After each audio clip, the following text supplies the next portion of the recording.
Hi there. What does the elephant syndrome have to do with your leadership potential? Many of you have seen elephants in captivity, at least on video. Think of a baby elephant that you may have seen. Most likely, you've seen it tethered to a tree or a small peg with a chain.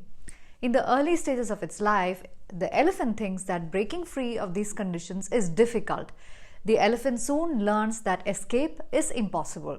Eventually, it grows into a mighty elephant, outgrowing those conditions of captivity. However, the animal still doesn't try to escape. It has been conditioned. It has adopted the belief that escape is impossible. The animal submits to the overall authority of the master because its acceptance and conditioning of restraint applies to other areas too.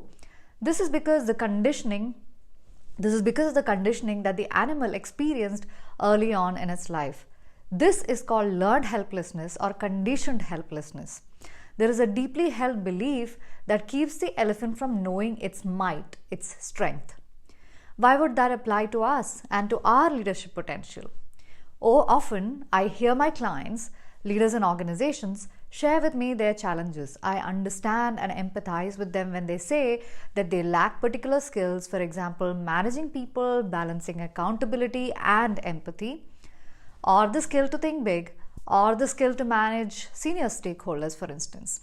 However, I encourage them to look past their current limitations. What if those are conditioned? What if the conditions under which those existed no longer hold true? People outgrow their conditions, their skills change, their brains and its neuroplasticity changes, their worldview and experience expands and deepens. Given all that, what is possible in this current moment? If we continue to argue for our limitations, we get to keep them. Let me repeat that. If we continue to argue for our limitations, we get to keep them. The first time I heard that statement, it hit me like a bolt. It is true. For us to break out of our current conditions, we need to look past our limitations. How? By asking better questions, thinking better thoughts, better quality thoughts. For example, instead of thinking, I'm not good at resolving conflict, or I can never have a balanced life, I will never be a great leader, what if we were to think, I am setting an intention to learn how to be better at harmonizing relationships. I am learning new ways of managing my energy and priorities for a balanced life.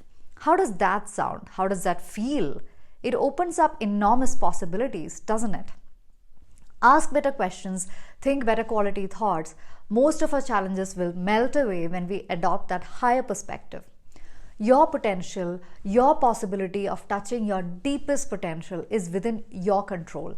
Just change your perspective. Let me know what insights you had from this video in the comments below. My joy as a coach and mentor is to help leaders unshackle themselves from their blind spots and subconscious limiting beliefs to be better leaders and lead better lives. If those are areas where you may need support, just email me. Let's have a chat. Thank you for being with me today and see you soon.